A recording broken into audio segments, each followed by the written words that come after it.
Ammonite is a 1992 novel by Nicola Griffith. It is my third Griffith read, having read Hild and Spear previously, which I didn't really enjoy Hild much at all, and I really, really enjoyed Spear. So we'll kind of see what I think about this one as we get into this review. So GP has been isolated for centuries, a virus killing all the men and mutating the women it didn't kill, sent by the Duralium Company. Now the population are all women descended from that expedition.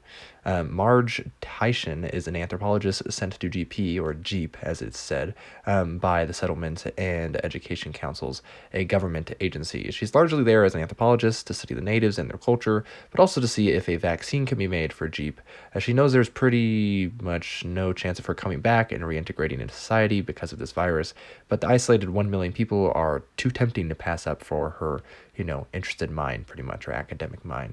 Besides the biological makeup of the population, there are many peculiar dialects of spatterings of American languages, and even ancient Greek in one. Sorry. Yeah, it's dangerous. Pretty much the idea is adapt or die. Though only for Marge, or Marg, I think it's Marge. Anyways, the rest of the outsiders have a colonialist problem. The adventure is fun, though the book is not always exhilarating. It has a dry spot or two, though maybe the story part is the weakest here, or the characters if you don't connect. Marge herself is okay. Her decision making comes off as immature, and the leader in the book doesn't have the qualities of one at all, which I guess isn't inaccurate or unrealistic. Maybe that's even on purpose, right? So on the part of Griffith. But anyways, for a large part of the story, it's exactly as expected. It's kind of mundane in a sort of way, exploring a new world and the natives. And what's the lesson? Are women amazing all by themselves? Are they absolutely terrible? I think we find they're the same, right? There's leaders, there's courageous women, there's lovers, there's complex and simple people and ideas, there's falling shorts, and there's amazing aspects as well. You get emotions often labeled as masculine or feminine, and they're pretty much all here, right? And the cast is all women. The men being absent is really not a focus, I would say, though it's noticeable, obviously. In short, it doesn't really matter that it's only women. What matters is the compassion and kindness of humanity. Also, the failings are obviously on display too.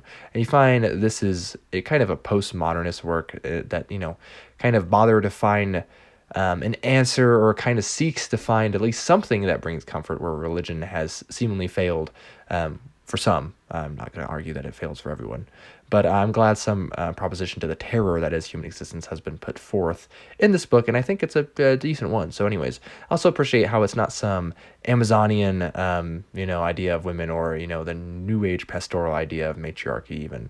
There's plenty of technology. It's very much sci-fi.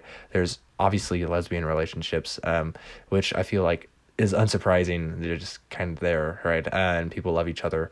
It seems inspired a bit by Le Guin's Left Hand of Darkness, which I actually haven't read yet, but from what I know of that, and possibly a continuation of other early feminist sci-fi and fantasy writers like Joanna Russ. But again, I have read very little Russ.